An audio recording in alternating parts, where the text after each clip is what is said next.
Summertime is here, my friends, and the temperatures are rising. At the same time, there's scores of people who are wanting to get into the outdoors for their first time. Those who are wanting to discover why it's become so popular. Because of those reasons, I felt that it was the perfect time to make a video about what features make up an excellent summertime tent, and at the same time, what features to stay away from. The unfortunate truth is that there's lots of companies out there who are more than happy to deceive their customers for the sake of making a profit. You may be asking yourself, what does he mean by that specifically? The answer is this: there are many companies out there who make tents who will make claims about their tents that are simply not true. Their only desire is to push a sale, to get you to buy something, to pad their wallets, to pad their bank account, to make a profit. These companies will claim that their tents are made for 3-season use, when that's simply not the case. Let's go ahead and get this out of the way. A summertime tent is referred to as a 3-season tent. Basically, you're talking about late spring, summertime, early fall. Those are the 3 seasons, with a primary focus being on the summer and the warmer months. So again, these companies will claim their tents are great for summertime use. They will talk about how good the airflow is. But the simple truth is, these products are not made for warm conditions at all. And if you happen to purchase one of those tents, you stay in it, you are going to be super, super hot and uncomfortable.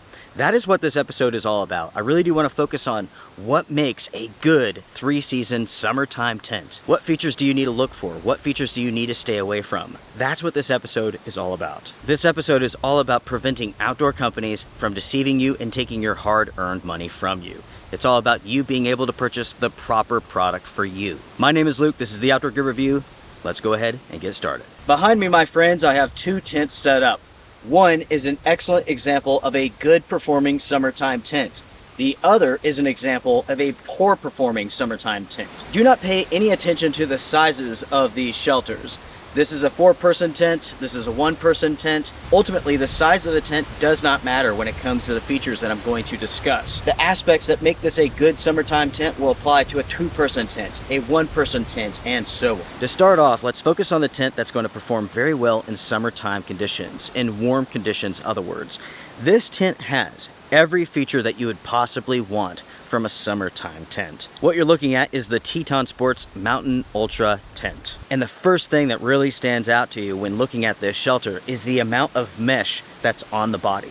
We have the bathtub floor, which is for waterproofness. It connects to the mesh, and look at that. The entire tent is covered in mesh. There's no fabric at all. And that is exactly what you want in a 3-season summertime tent. Allow me to tell you all why mesh is so important. It allows for air to come inside of the tent, and at the same time, it allows for heat to escape the tent. These are 2 very important factors to consider when it comes to a summertime warm weather tent. What I'm talking about here is airflow. You want cool night air. You want that breeze to come inside of the tent to go through that mesh so that you can stay cool.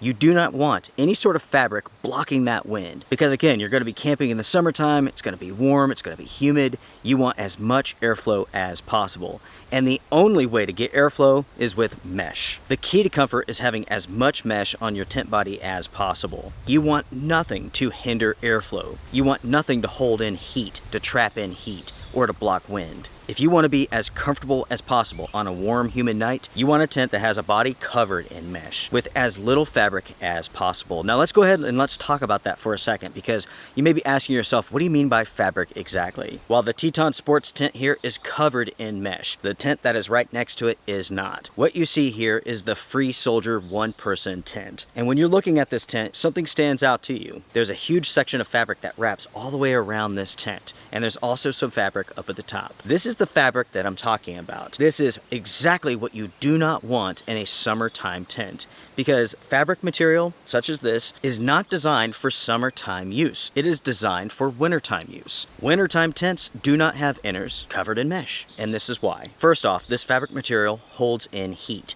It does not allow for heat to flow through the material itself. It holds in heat so that you can stay as warm as possible. At the same time, this material blocks air from moving through it. So when you're inside of this tent, you are not going to feel any sort of airflow through that material. So it's holding in heat, it's blocking air, and it's also blocking the breeze. Basically, everybody, it does exactly what you do not want it to do in warm conditions. Again, that's why it was designed for cold weather use. In cold weather conditions, in the wintertime, you want to block the wind. You want to block the cold air coming into the tent. You want to hold in as much heat as possible. You want that in the wintertime. You do not want that in the summertime. But yet, we have a 3-season summertime tent covered in fabric. And this is the unfortunate truth, folks. This fabric material is less expensive to make than mesh. And that's why companies put so much fabric on their tents. They're not thinking about the user in the summertime. They're thinking about their profit margins. So with this tent here, the company says it's a 3-season tent with excellent airflow. Neither one of these aspects is true, even though there is some mesh up at the top of this tent. But do not let that fool you. Think about you being inside of this tent. You're laying down for the night. All of the air that's moving towards this tent is being blocked by that fabric. You may have some cool air coming through the top where the mesh is at, but you're not up at the top. You're laying down below that fabric. You may look at this tent and say, well, the balance between mesh and fabric is pretty good. That's not true. It's all about the placement of the fabric panels. In this case, the fabric wraps around the body and it blocks all airflow from hitting you. At the same time, it's holding in heat. For an example, around your head, it holds in heat and traps in heat. Down by your feet, it does the exact same thing. Think back to Basic Biology 101. You have heat receptors in your head and in your feet that are highly sensitive. So if you're sleeping in a tent that's covered in this fabric, that heat's radiating back to you, you're just gonna be super, super hot. With this tent here, there's a point that I want to reiterate one more time. Let's say that it's at nighttime, you're inside of this tent and it's breezy like it is today, right? So you're laying down here. So while it's breezy, air will come through the top of this tent, but not this bottom part. So up above, air is coming through. Down here where you're at, it's not. That's what this fabric material does. It blocks wind. And at the same time, it holds in heat around you. It does everything that you do not want your tent to do in warm conditions. As you all can see here, I went ahead and I put the flies on these tents.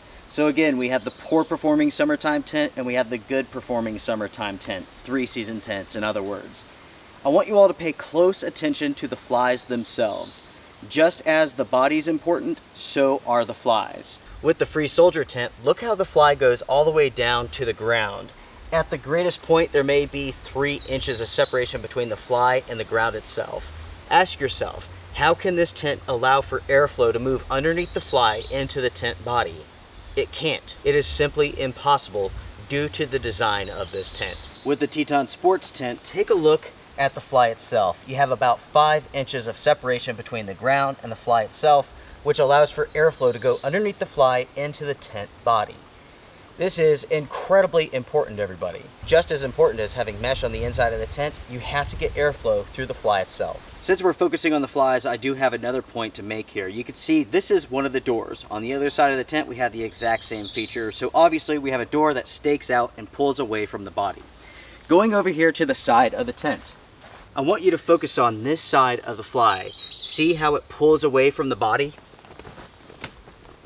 This is what it's like when it's not pulled away. And this is what it's like when it is. For summertime camping, you need a tent that features sides that can be staked out and pulled away.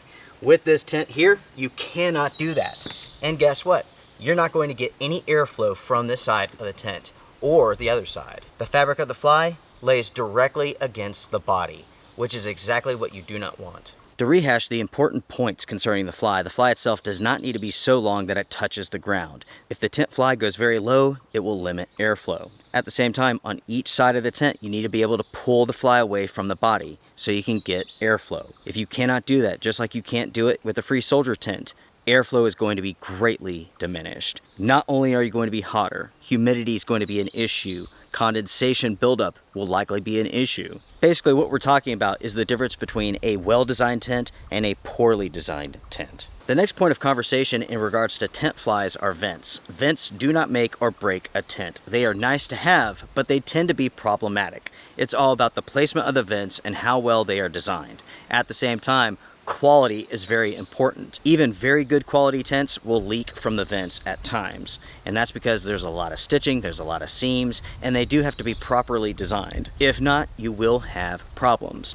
When it comes to a tent, the primary areas of ventilation and airflow coming in from the doors and airflow coming in from the sides. You do not want to rely on the airflow from a vent to keep you cool and comfortable, because if you do, you will be sorry. If the weather conditions outside take a turn for the worst, even the best of vents have to be shut. So again, it's all about airflow going from underneath the door and from the sides. And with all of that being said, everybody, we have taken a look at 2 tents here. One is a great example of a summertime tent that's going to keep you nice and comfortable. The other is an example of a poorly designed tent where you're going to be very, very hot inside of this. You're going to be very uncomfortable in warm conditions. When you're looking at a tent, you really do have to judge that tent yourself. You could read the marketing material, you could read the description, but take all of that with a grain of salt. Do not believe their claims. Take a look at the tent, analyze it yourself. How much mesh is there? How does the fly look? Can you pull the sides out? These are aspects that you have to be aware of. And that's because there are companies out there who will take advantage of you. They're happy to do it. They're happy to take your money. They're happy to sell you a product that's not going to work for you. They don't care if you're sweating all night long. They don't care if you're uncomfortable. They don't care if you're not sleeping because it's so hot inside of your tent. And the thing is this, and this really is unfortunate, we're not just talking about inexpensive tents. We're not just talking about tents from China, for an example. There are American outdoor companies who sell tents just like this free soldier system. Tents that they claim are great for summertime use, that have excellent ventilation, when those claims are simply nonsensical. There are American companies selling tents right now that are covered in fabric where you are going to be super, super hot inside of that shelter. And again, it's all about making a profit. It's not about getting you the product that you truly need. And this is not reserved for inexpensive tents only. You can find very expensive $400 tents covered in fabric. Think about that for a second, everybody. Imagine spending $400 on a 3-season summertime tent, and when you're inside of it, you're hot, you're miserable, you can't sleep. I know it sounds ridiculous, but it's entirely possible. There are plenty of companies who are offering products just like that right now. Name brand products that charge top dollar. That is why you have to look at the design of every single tent yourself. Do not trust the marketing. Look at the body, how much mesh is on there. Look at the fly. Is it well designed? Is it well thought out? If the tent you are looking at has fabric panels, where are those panels at? Are they around your head? Are they around your feet? Are they along the door? Maybe one of the sides? Are they going to block airflow from hitting you, coming into contact with you? These are things that you need to pay attention to. And with that, everybody, I am done. I have said way too much, I am sure. I like to talk. That's how it goes. I certainly hope you have found this episode to be helpful. Again, everybody, it really is up to you to find the right tent for you. Do not trust marketing. Do not trust nonsense. There are so many companies out there who unfortunately just want to sell you a product. They will say anything they have to try to influence a sale. So you have to be smart. You have to be wise. You have to analyze these products yourself. And folks, I'm done. If you enjoyed this episode, hit the thumbs up. I do appreciate it. If you want to support a channel that's agenda-free, that's not selling products, you can do so with the Outdoor Gear Review. This channel is sponsored by you and no one else. If you like that sort of thing, you can support the channel through Patreon or here on YouTube. Oh yeah. Take care, everybody. Be well. Strength and honor. Bye for now.